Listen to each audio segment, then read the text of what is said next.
Welcome back to the Blue Lotus, guys. It's a lovely day, isn't it? Yeah, yeah, thank you. Our next talk will be regarding music, the human mind and body. This gentleman comes from the Mullen region. He's got a book out, Understanding Sacred Geometry and the Flower of Life, fully illustrated. You can find that in the Woodford store. His name would be Sacred Geometry Web, so give a round of applause, guys.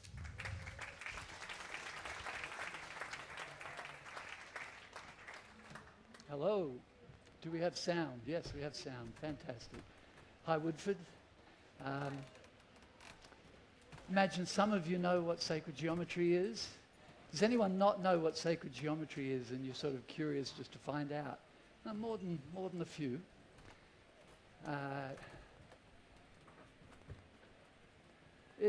Sacred geometry is a recent name for something that in the past might have been called contemplative geometry.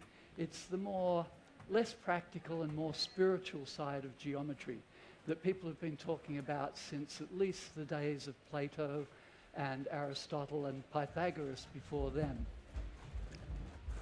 So welcome to this talk on sacred geometry. They don't happen very often, and we're all such privileged people to live in such a abundant country where we have time to have wonderful holidays together and share the good things of life, such as music and the ability to think about the universe and our place in it, and step back for a moment from our busy lives and look at what this place is, what reality is. Because for me, sacred geometry is a look at the dynamics, the basic patterns that are part of the intelligence of existence. Whether you believe in God or don't believe in God, this is a miracle, this place that we're in. Even if we're just monkeys on a little piece of dirt spinning around the sun, it doesn't change the fact that this is so astonishing that we have found ourselves to be alive in a place like this, at a time like this, when possibly the most interesting time on planet Earth that's ever been. Not entirely good, but definitely interesting, the potentials that are here now that have never been here until now, really. So much changed in the last century. So we're all such privileged people to not be in a war zone and to not be struggling every day to survive and be able to enjoy music. So although my main subject's always sacred geometry, because I've written a book on it and I've been fascinated by it for so long, today's talk will try to focus more on the music. And music is, and widely reputed and known to be, one of the more geometrical of the arts. It's since Pythagoras discovered the relationship between the ratio of lengths of pipes and strings to harmony and what sounds good. Music has always had this connection to mathematics and geometry, the patterns of things, the shape of things. And perhaps that's true of all the arts, but it's especially true of music in a direct way. And it was part of our learning of that science. Through studying music, we came to one of the earliest understandings of the depths of geometry as a tool for helping us to understand the universe. So as well as being human beings, we're all dwellers on the threshold of infinity. This universe may be spatially infinite, it may be temporally infinite. We have no scientific evidence saying that it's not. So as far as I'm concerned, we are somewhere in infinity, which is bigger than you can possibly imagine, of course. And I used to get scared of infinity when I was in a meditation retreat and I started thinking about infinity. And I had to stop doing it. It was too scary thinking about how big this is. But lately I'm glad to say, having finished a book about it all, that I'm now actually finding it more thrilling and interesting and stimulating to understand that we're here on the edge of infinity or the center of infinity, it makes no difference because infinity is so big that everywhere is the edge and everywhere is the center. So we're going to talk a lot today about simple things, circles and triangles and hexagons. The pattern you can see up there is an extension of the concept of the flower of life, which is probably one of the best known sacred geometry designs. You probably recognize it even if you don't know its name right at this moment, but we'll show it to you shortly. And it's made out of circles, interlocking circles, which, among other things, represent spheres of energy. Every point of energy has a rippling sphere around it as the energy expands. And that's your basic building block, your simplest particle, if you like. A particle of a particle. So I'm not a mathematician or a scientist, I'm actually an artist and a musician. So my approach to all this is different from those who come from a more technological background, and there is a lot of science coming out of what I'm about to share with you. Even back in the days of Pythagoras, they realized that this is one of the keys to going deeper into understanding the dynamics of the universe. So because of that, you get a lot of good science coming out of it. Bad science tries to sort of control nature, but good science tries to understand how nature works and use the same principles that nature uses to create everything, to create more abundance for ourselves of energy and everything else.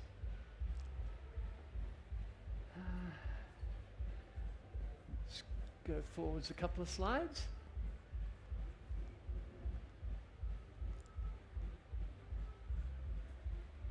So as the lovely young man who introduced me said, I've written a book called Understanding Sacred Geometry and the Flower of Life. Basically, I was taught some things about that pattern and how it relates to physics and more than physics. And it's simple enough explanation. I felt nobody had told it to me. Despite my being interested in these subjects, I finally found it. It sort of came through Buckminster Fuller's work, and through them, I was introduced to Buckminster Fuller's work through the work of Nassim Haramein, who some of you may recognize as being this sort of out there physicist dude who's been here a couple of times to Byron Bay and is very popular online and has a lot of physics built on the flower of life pattern.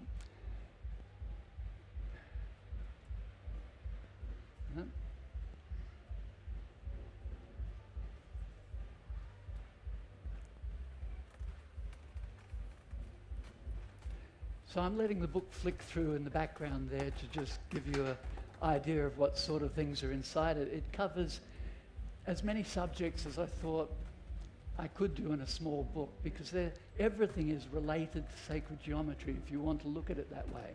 There is nothing that exists that doesn't have an underlying pattern, and those patterns are basically the same simple patterns. Simple is good, simplest is best, as Winnie the Pooh said. So you find these same basic patterns appearing wherever you look for them, really. So we're going to go over some of the basic ones, especially circles and triangles. The circle is the simplest form. It only requires a radius to define it, really. You've got a center point and a distance, and you create a circle. And the circle is the 2D form, but the 3D form of the sphere there's many ways of looking at why it's the simplest form. It's also containing the maximum amount of space for its boundary. It's stretched to its limit where every possible space has been crammed into that boundary.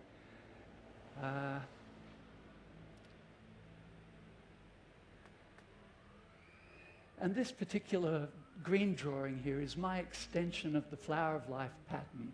So you see that this pattern repeats itself at all scales. You can put smaller flower of lives inside bigger ones and create fractal patterns like that. And it's also trying to show that the circles are arranged in particular patterns of triangles and hexagons.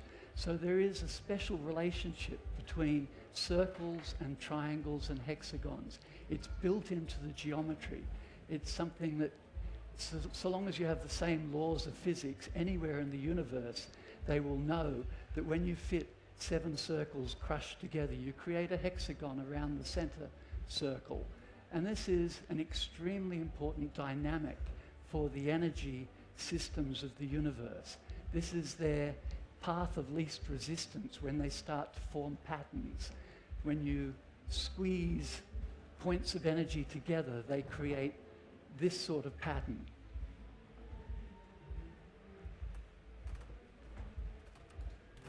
So I call this the garden of life as the extension of the flower of life. And there are other patterns called the tree of life, which is usually associated with Kabbalah and so on, but it's still a pattern of circles. The tree of life focuses more on a column of central circles and a weaving of the spiral DNA around the center. But all of this exists as part of the flower of life pattern, as we'll see. And one of the other levels at which you can take the flower of life is that it's a waveform. That let's open the curtain and begin the show, because it seems like we've got a great audience here now. So here we have the flower of life for anybody who was still wondering what it actually was. It's such a simple pattern of circles. You've got a central circle, and then you've got 6 circles touching it around the outside to make a hexagon. You can't make a pentagon like that. You can't make a septagon like that. 6 circles do this. So circles do hexagons. And this is one of the primary realizations of sacred geometry, I would say. And yet, surprisingly, I hadn't read that. I had to sort of learn that, and that's part of why I wrote the book.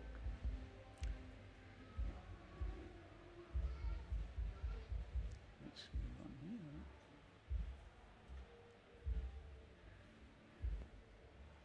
So these patterns connect to the source of reality. When the vacuum starts to make matter, it makes it using these patterns. I'm looking for some way to put it to sort of explain that these connect to the source of existence. Their connection is there because they're the first patterns that come into existence when you have an energetic field. And then inside the flower of life, I've accidentally already added the dodecahedron. Some of you will be familiar with the 5 platonic solids. Few people nodding. Are some people totally unfamiliar with the 5 platonic solids? Okay. If you want to make a symmetrical shape, and symmetry is another one of the keys to understanding reality, then there are 5 straight line shapes, and only 5, that are totally symmetrical in the sense that every one of their faces, every one of their lines, every one of their angles is identical, and they're convex, and they all fit inside a sphere. Here's the second one. It's called the octahedron. And I'm just going to whiz through this. I don't want to get too bogged down in the geometry lesson, so I'm just going to whiz through some of the most basic geometries that it's good to be a little bit familiar with before we talk about the dynamics that are involved in all this. So thirdly, we have the tetrahedron, which is the 3-sided pyramid made out of equilateral triangles. Then we have the icosahedron, which is made out of 20 equilateral triangles. And then we have the cube, which everybody understands. And the cube's in many ways the easiest to understand, especially for us that grew up in a right-angle society where buildings are all made in right angles. Buckminster Fuller thought triangles were they're stronger. They don't collapse when you put pressure on them and so on. But the triangle and the square and the pentagon are the 3, 4, 5 are the building blocks of a lot more than that. Almost everything else breaks down into structures that are 3, 4, and 5. 6 as well, but 6 is just 2 3s interlocking. And beyond 6, you start to get so complex that you're not in the basic forms anymore. It's like 7 is the doorway out beyond the basic building blocks into the more esoteric levels. So beyond the Platonic solids, this is the Platonic solids inside each other. This is Kepler's map. He was trying to look at the orbits of the planets and explain them as being the distance from the sun of these solids nested inside each other, because they do fit inside each other beautifully, which even to me, having studied them for so long, is not intuitively obvious that all the basic forms would fit inside each other perfectly, so that they touch each other's faces when they're arranged at the right size. Kepler eventually gave up, but there's still a lot of people online trying to find a geometric pattern like this to the distances of the planets around the sun, the orbits. So I've jumped here to another really important shape. When you go beyond the sphere, if you have a sphere that's spinning not on its axis, but spinning around something else, like the Earth going around the sun, then you create this toroidal shape. This is a torus, which not everybody knows what a torus is. You can call it a donut, but it's more truly an electromagnetic field. It's a spinning shape. And this is another one of the key dynamics of existence. It has this unique way of rotating within itself that's called poloidal rotation. I didn't know that word until a few weeks ago, but that's what you call the way a smoke ring spins upon itself as it moves. And it's the only stable waveform in three-dimensional space that it doesn't need a container. You can just blow a smoke ring and it spins as a standing wave without breaking up. There is no other shape that does that in 3D. And one of our oceanic friends, or maybe two of them, have discovered this unique property, and they've learnt how to actually blow bubbles that don't rise to the surface. They blow these toroidal bubbles to play with, because they obviously are amused at least by this standing wave that they can create, and they can even break it and make it smaller. It's totally astonishing what these guys do playing with the torus. And the bubble doesn't go up. Look at it. It just goes wherever they're directing it. Quite miraculous, and not much science around that yet. So coming back to basics again, Resonance Foundation is Nassim Haramein's foundation that's got some really good, cool people working on the new physics, unified field theory. It's still considered very fringe stuff by the mainstream, but it's very interesting. This is a tiny little movie they made that's very popular just because what it shows you in the next 50 seconds, I think it is the relationship between the duality of the yin-yang from China and the toroidal flow. So let's see here. So we start with a polarity, a duality, which it's like the magnetic north and south pole. And when you have things spinning, you distort that flow so you get an equatorial plane of energy as well as a polar plane of energy. And you take a drop of the negative and put it in the positive, and a drop of the positive and put it in the negative. And you get this toroidal form, this flow inwards and outwards. It's got to do with black holes and white holes too, ultimately. And Nassim in particular talks a lot about the double torus. When you put one torus on top of another one, then you get this equatorial plane happening between them as the particles spin down to the center and up to the center, and then they spin out like a galaxy. The galaxy actually does this. When the stars get out to their limit, a lot of them go up and down in this mist that's not as visible because it's not as dense, but the galactic halo actually goes around in a double torus shape like this.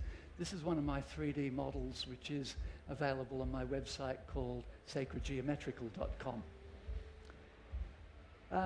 Another core concept is golden ratio, which if you're at all interested in geometry and so on, you've probably heard of the golden ratio and also the golden spiral, which is that nautilus shape.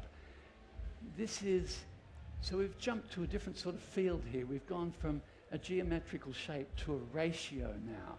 But these things are profoundly related too. They're different forms that the fundamental dynamics take depending on whether they're appearing as a shape or as a ratio, a relationship.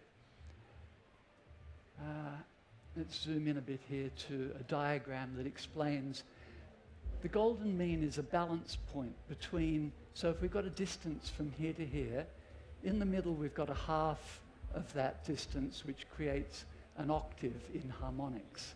If you take any length of string and pluck it, and then you pluck it in the middle or divide it in the middle, you get the octave. That's what the octave is. However, the golden mean is the opposite of harmonics. The golden mean is an irrational point where it divides it into two sections so that the smaller section is 0.618 of the larger section, and the larger section is 0.618 of the whole thing. So you've cut it at this point where the small balances the large, and they form this cyclic relationship where it steps down from the larger to the smaller, to an even smaller, to an even smaller, and it's an infinite process of this irrational balance point that interacts with the harmonic structure. This is the Nautilus shell. So when you take that ratio of the small to the large being totally out of balance like that, and you expand the spiral by that much every time you do a quarter turn, then you get this lovely golden mean spiral shape, which there's probably too much mysticism around, really. It's a gorgeous geometry, and it does show you something about logarithmic growth, but it's not the answer to everything like some sacred geometries seem to think it is. Here we've got a demonstration of how it expands. It has this unique property that if you cut squares off the rectangle, you form a smaller rectangle that has the same ratio. So each time you get rid of a square, you end up with a new golden rectangle. So this golden ratio has a relationship to wholeness, to 1 by 1, the unit, that is totally unique. It cuts out the unit and reproduces itself. Quite a remarkable ratio. Leonardo da Vinci, who you must all have heard of, one of the most famous men in history, illustrated a book for one of his friends called The Divine Proportion that was entirely about the golden mean proportion, to show that how important some of the most brilliant artists and thinkers of history have considered these shapes to be. One even wonders if part of their genius was because they understood these shapes.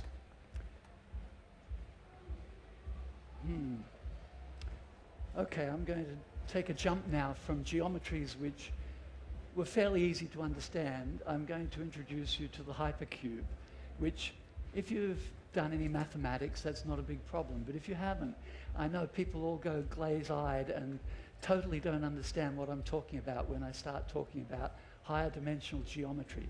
But it's a thing. It was invented in about 1800, and a whole generations of geometers went, wow, you can do higher dimensional geometries, and actually learn to categorize them and explore what is possible when you add a fourth dimension, as well as think of the cube as a three-dimensional thing.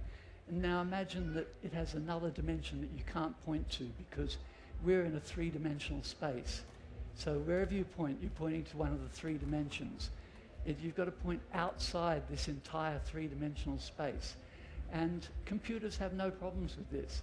They don't even construct a three-dimensional space like we do.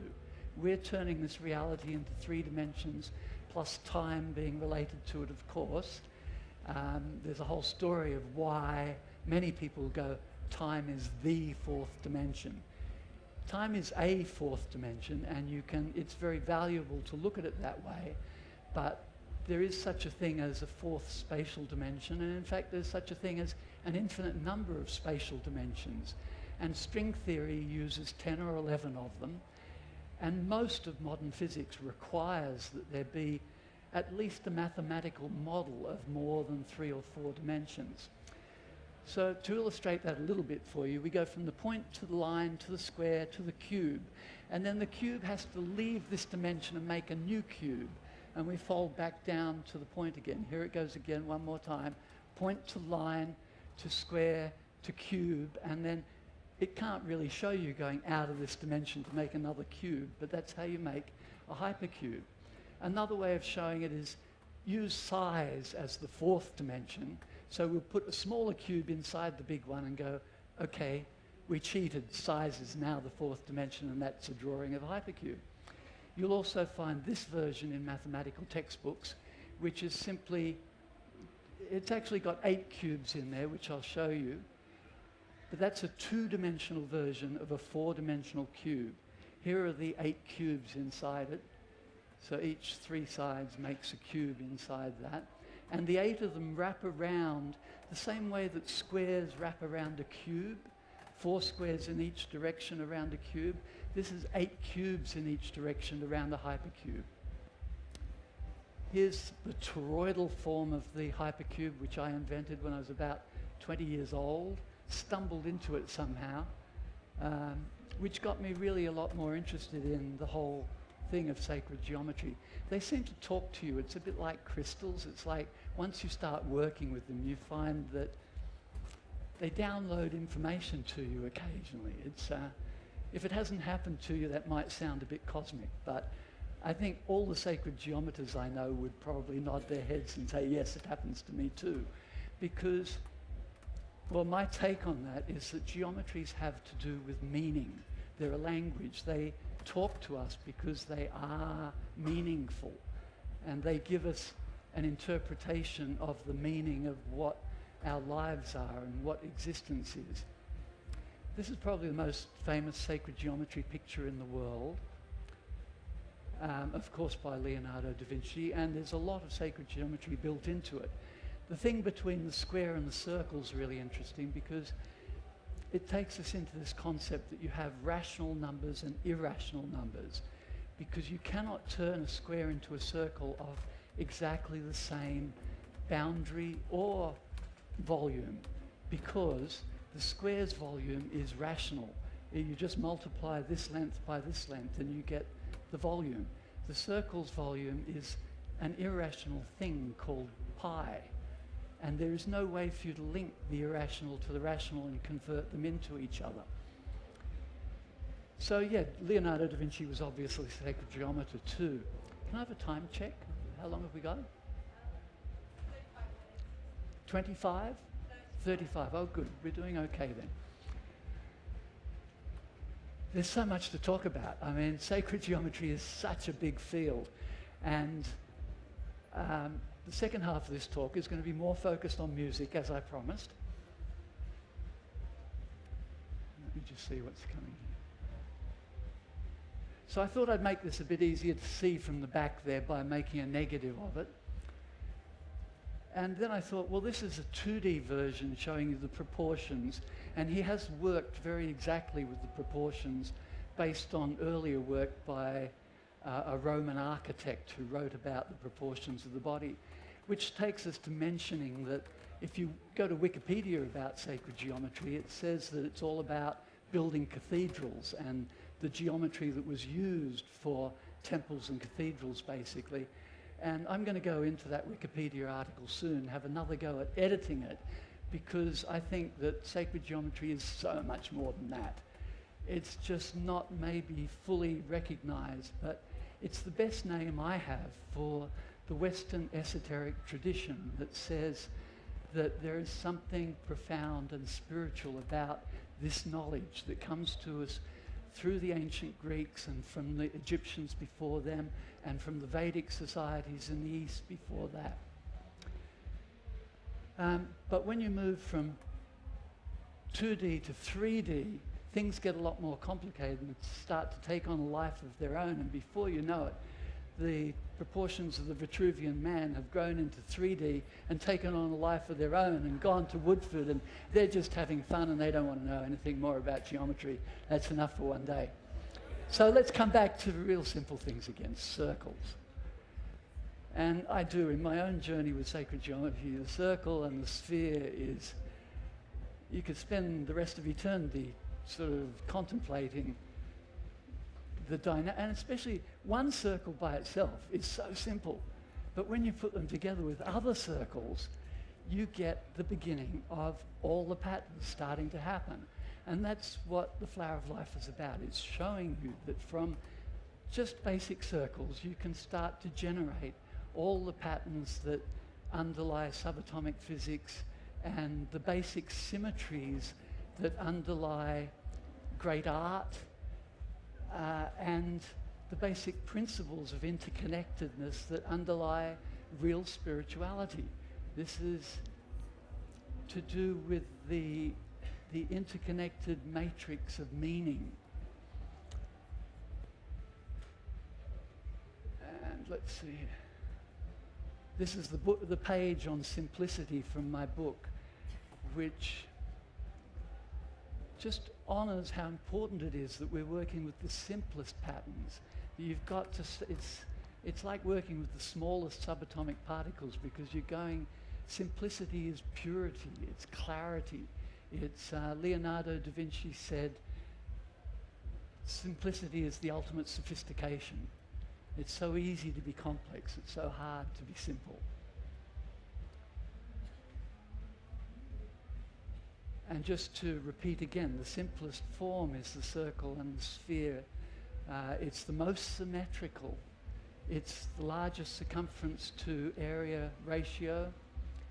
And when you go to straight line forms, the opposite of the circle, then the opposite form that contains the least area for its boundary, and it's the strongest to build with of all the 2D forms, is the equilateral triangle. And it's because you have a perfect balance between the three energies, and triangles are the basic building blocks of straight line form. Everything else can be made out of triangles. It's where you begin. And of course in 3D it becomes the tetrahedron. And the tetrahedron and the sphere have incredible dynamics and patterns that come out of the two of them together. This is a little graphic I put together showing different Flower of Life patterns from across Europe and North Africa, going back 2000, let me see, I think it'll tell me if I click again.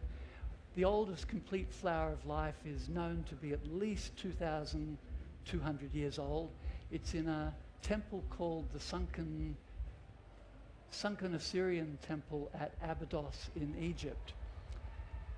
They say that it was done by Greek mathematicians who were using the temple about 200 years before the Christian era began. Alexander had conquered Egypt, and the Greek philosophers, a lot of them went there. But really, we have no idea why this particular temple has a lot of Flower of Life designs like this on the granite pillars. Not sort of nicely arranged, they're just like sacred geometry graffiti from 2,200 years ago at least. And then it was buried, it was lost for 2,000 years until it was dug up in 1920. So, and other versions of the design have been found. I'll just go back one there. The gold disc there is about 3,600 years old. And that was found in Greece somewhere. So tracing the origins back, they definitely head towards Greece and then Egypt as the Western esoteric tradition. And the one name that probably comes up most often as you trace it back is Pythagoras, whom you have all heard of at least. You've all heard that name, which shows you how famous somebody from 2,500 years ago is. And yet we know almost nothing about him. We know more about Jesus than we do about Pythagoras, that's for sure. He set up a very secret society. They did not talk about their knowledge. And we know that they taught mathematics and that they considered this to be a spiritual path for them. And we believe that they were the first to find a mathematical explanation, a mathematical law about the universe. The Pythagoreans discovered that musical harmony depends on mathematical ratios between the strings or between the pipes. And that idea of ratio being an important thing, ratio is part of the word rational. They worship the rationality, the meaning of the universe. And it's interesting that in the early Greek of the Bible, where they talk about the Logos and the Logos being with God and all that sort of thing, they translate that as the Word. But it also means the reason, the rationality, the meaning. So God is the meaning of existence. It's the source of all meaning. There is a source when you trace back where the intelligence that we get to experience comes from. I mean, our intelligence is not just a random creation of a random evolutionary process. It can be that also if intelligence is a fundamental part of existence and the universe. If it's not, then you can't evolve it out of nothing. You have to, the whole thing has to have the potential for intelligence. So Plato, so that was Pythagoras at the front there, who said famously, there is geometry in the humming of the strings. There is music in the spacing of the spheres.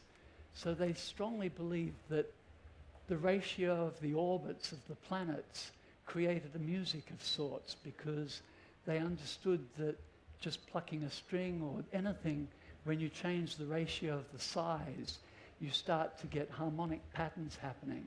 And so they saw the planets as being part of this same, everything was harmonic structure, which we've continued to learn about. And we're now getting a grip on subatomic particles being part of the harmonic structure.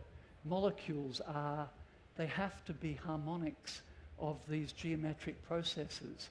And then the molecules form tissues, and they have to be harmonics. And they form the organs, and then you form whole bodies, and it's all, if it's disharmonious, which it can be, it starts to interfere with itself and break itself up. And of course, music is an interplay between this harmonious, total harmony, and the possibility of there being disharmony. And if you hear music that's utterly 100% harmonious, it will be a hell of a lot less interesting, I will bet you, than music that has this presence of the yin and the yang, the interplay of harmony and disharmony. So from these guys, we got the foundations of Western music theory. Plato sort of passed on the Pythagorean learning to us to a large extent. He was seen as being a Pythagorean, but he was 200 years later, and they'd already started to forget a lot.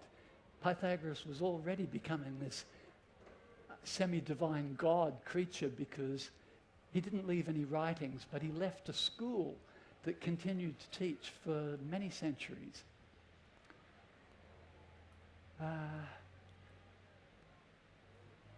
Let's zoom in a little bit further. Oh, okay. So while we're mentioning Pythagoras, we also have to mention the one thing that every school kid learns about Pythagoras, which is this theorem about the right angle triangle and the square of the two sides being equal to the square of the hypotenuse. You all learned that in school, I'm sure. I had no idea how that's probably the most useful thing that human beings have ever realized about geometry. From that, you can figure out almost all the other shapes. You use it to measure them. You use it to measure points once you have coordinate systems. And in particular, 3, 4, and 5 works really well. It's the smallest Pythagorean triangle. And that ratio of 3 to 4 to 5 is the ratio of your major scale in music. It's the root note, the fifth, and the major third, which we'll come to shortly. And isn't it amazing that it's also the smallest triangle, smallest right angle triangle that has whole number proportions? Here's a geometric proof of this, the square of the hypotenuse being equal to the square of the two sides. It's quite nice to see it actually done, breaking it up in a way that lets you follow it geometrically without having to do the multiplication to get it numerically. And if you Google it online, you'll find there are over 100 different ways you can demonstrate it geometrically. It's such a beautiful, simple part. Another one of these basic laws of space-time. And one of the reasons Plato was interested in geometry was because he saw it as connecting to something that doesn't require space or time, something that's eternal, that's always existed. So I can allow in the possibility that maybe there's a universe, a reality, where this doesn't work. But for this reality, as far as we know, this works anywhere in the universe, this law that says right-angled triangles do this. And these mathematical laws, they're part of the nature of space and time as we know them, but they may also be eternal, and they may also be totally universal. We don't know. But it's certainly interesting to contemplate whether beings in another galaxy who start to understand the universe, will they find the same mathematics, or will they find a different mathematics that we can still understand?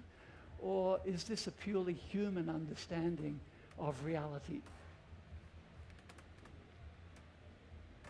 So zooming in a bit further to Plato and Aristotle,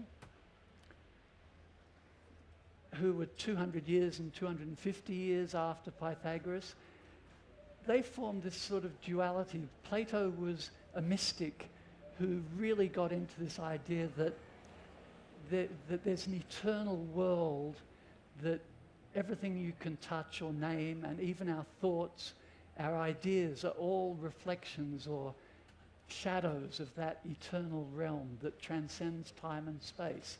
And these ideas were hundreds of years before Christianity, and the Roman Church was highly influenced by the Greek philosophers and their exploring of the idea of infinity, the idea of the one, and the idea of eternal forms or eternal ideas.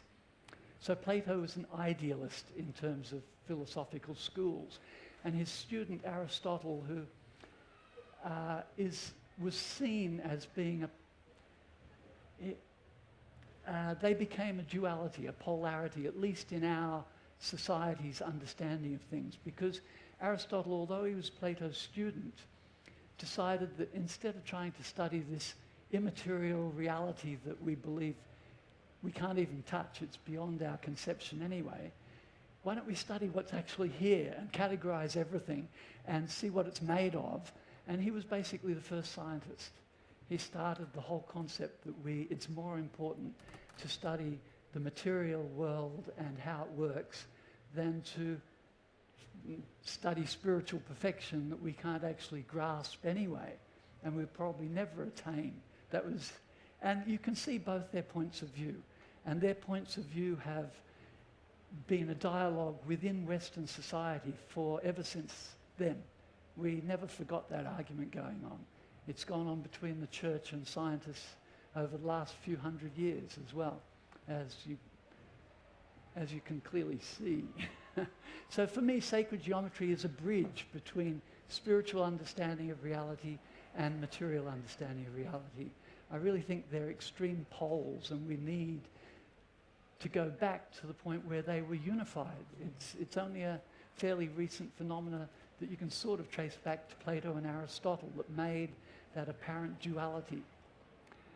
So before we move on from basic music theory, here we have the circle of 12 notes, the 12 semitones that take you up from a note to its octave. And understanding what an octave is another core geometric concept. An octave is when you have two different notes and they're not the same, then the note that will sound best with your first note is an octave up or down from that first note. And that's because their waveforms totally interlock.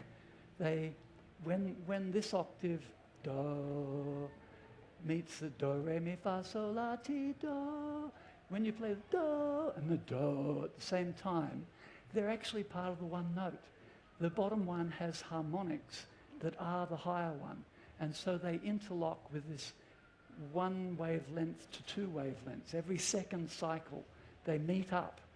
And that's what an octave is, and it's the most obvious musical harmony. As far as we know, every culture on earth has discovered the octave. They don't call it the octave, but they know that when you come up to double the pitch, it sounds almost hard to tell the two notes apart, despite there being that distance between them. And how we came to theorize that into a circle of 12 notes is a long story that I won't go into too much. And within that circle of 12 notes, 30 minutes? 15, okay. So within that circle of 12 notes, the Pythagoreans figured out that if you take the 1:3 ratio, which gives you a musical fifth, and it gives you the second harmonic, and you take the fifth of your bottom note, and then you take the fifth of that note by multiplying it by 3 again, then when you do that 12 times, you nearly come back to an octave, which is doubling of the note.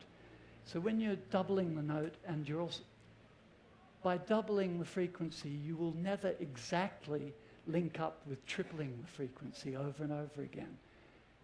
Those two cycles don't meet. If you go 1, 2, 4, 8, 16, 32, 64, and continue that cycle, it will never meet the one that goes 1, 3, 9, 27, and goes off that way.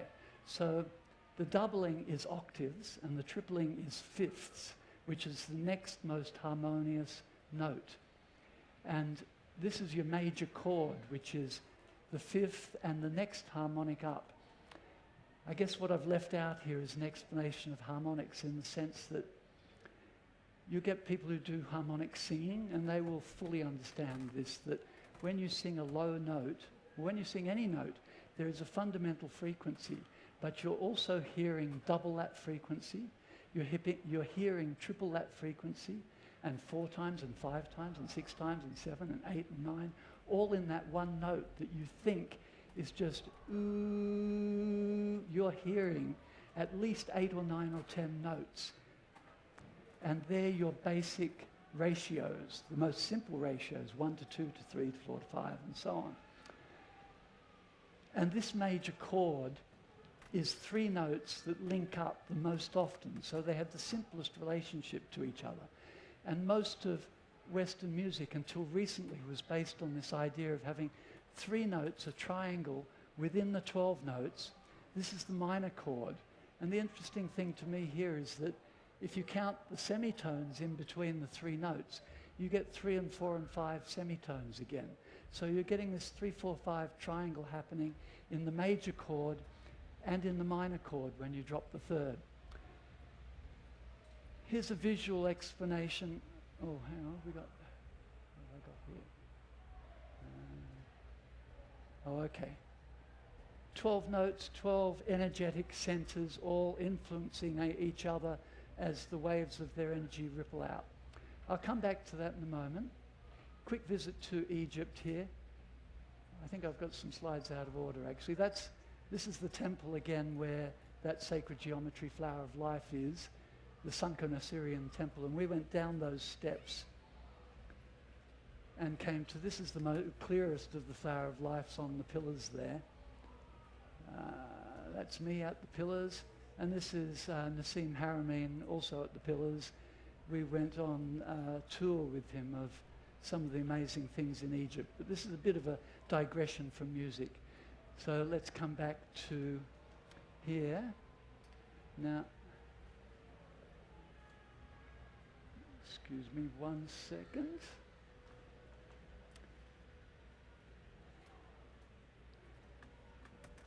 So coming back to the energetic nature of the flower of life and the waveform nature of it, because these petals are also waveforms. It clearly shows that this is an interacting field of waves of energy creating nodes, or is it the nodes creating the waves? Either way, the flower of life is simply this hexagonal grid with energetic shells interacting with each other, and the two-dimensional form is just a way of showing that it's actually 3-dimensional or even higher dimensionals, this rippling out of energy and the interaction of it. We were talking about the double torus before. So here's a different form of the double torus. This is from a series called The Primer Fields on YouTube. And I've just got a 30-second taste here. These are bowl-shaped magnets. And what he does, he shows incredible physics with this. So we're looking down into one of the bowl-shaped magnets, and he's flicking non-magnetized steel balls into the electric field. And notice that they attract each other even though they're not magnetized, but they also repel each other. They've got a distance that they want to sit from each other.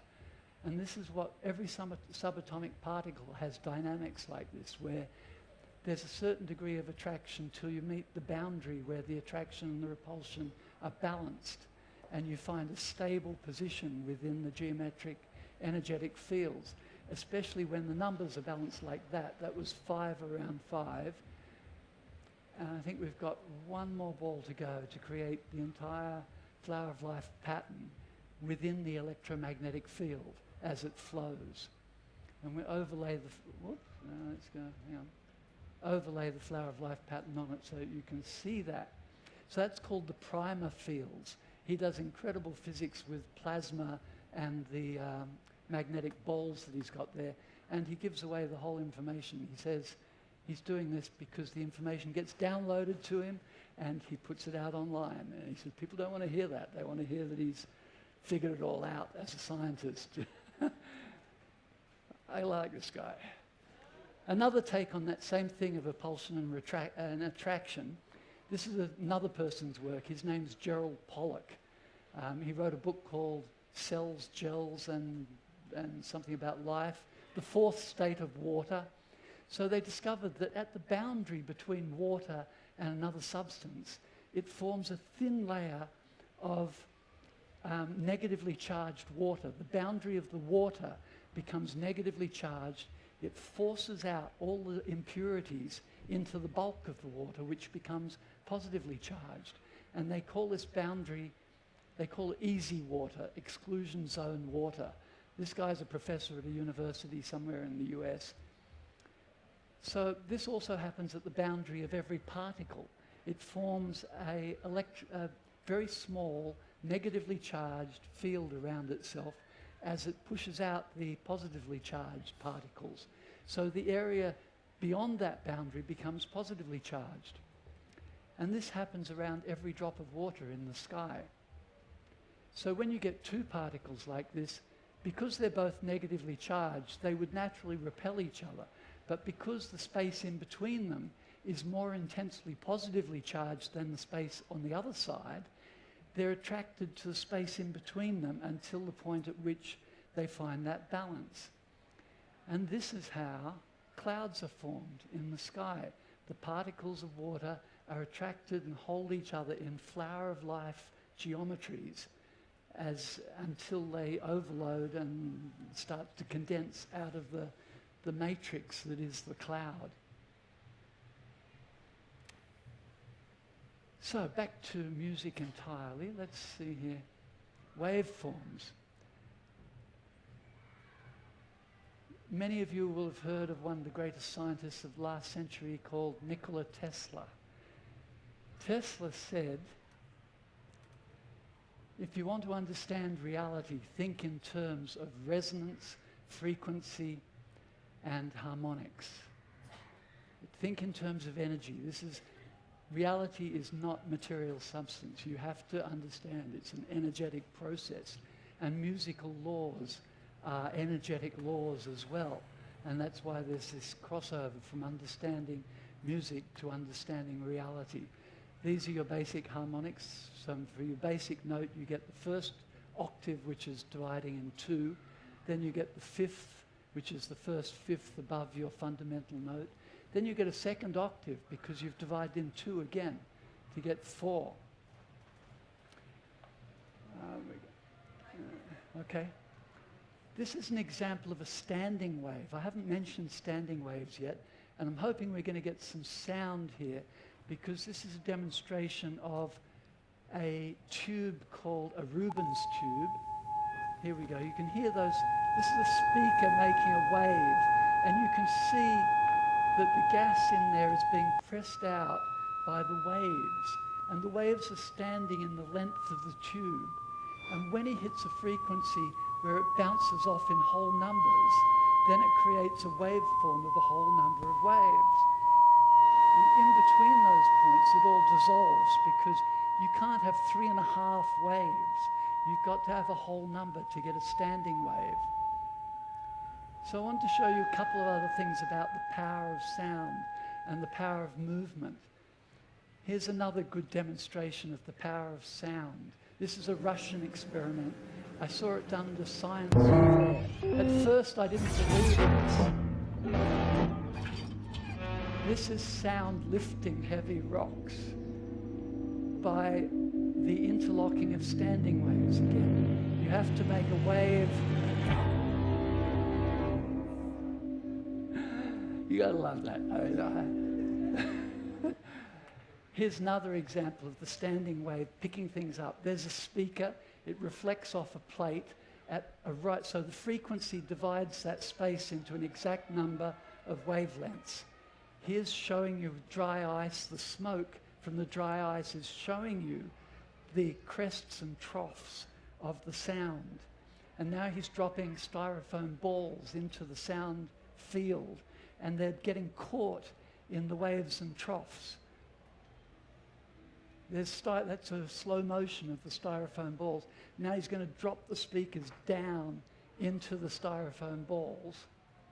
And you can see them making these patterns, the cymatic patterns made out of the sound. So we're going to a quick tour of harmonics. This is adding a second wave that's half. This is the octave. So you've got the fundamental wave like that. You divide it in half, you get this. And all the nodes are meeting up still, the larger nodes. And you divide that in half again and get the second octave. So this is the sort of pattern you're making with octaves, and the reason they sound so good is they reinforce each other. So jump forwards here. Okay. This is an example of, on the left you have the octaves, in the middle you have the fifths, which are a bit more complex and intricate, but still you get this meeting up of the nodes. And on the right-hand side there, I've got phi ratio waveforms. And although it looks like beautiful chaos, the nodes are not meeting up anymore. It's as far from, you're deliberately stopping any of the nodes from meeting up. And this is the key to what a researcher called Richard Merrick calls phi damping. This is the most advanced concept I'm going to give you today. Phi damping is the opposite of harmonics. Phi creates the silent spaces in between the harmonics that allow the harmonics to stand out and be these nodes. You have to have in between the nodes places where everything dissolves because the pattern interferes with itself. Here's some cymatic patterns that are created in water by sound. Yep.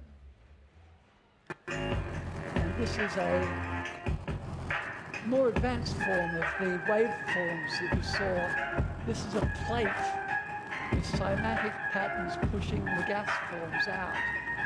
So you see the sound waves rippling through the metallic plate. And this is an equivalent thing that happens in your brain when you're listening to music. The same sort of cymatic patterns go off in your brain because every part of your brain is activated by trying to keep up with the complexity of the patterns and your reactions to them. And so, let me just check here. We're coming to the very end of our talk. Going back to the music of the spheres again, if you're still here in 45 minutes' time, my lovely partner Pratima will be doing a talk on the geometry of the cosmos, the great cosmic mirror, and how it relates, the cycles of that relate to the cycles we see happening on the planet here. So thank you for sharing this time and space with me, privileged Woodfordians. My book is available at the festival shop.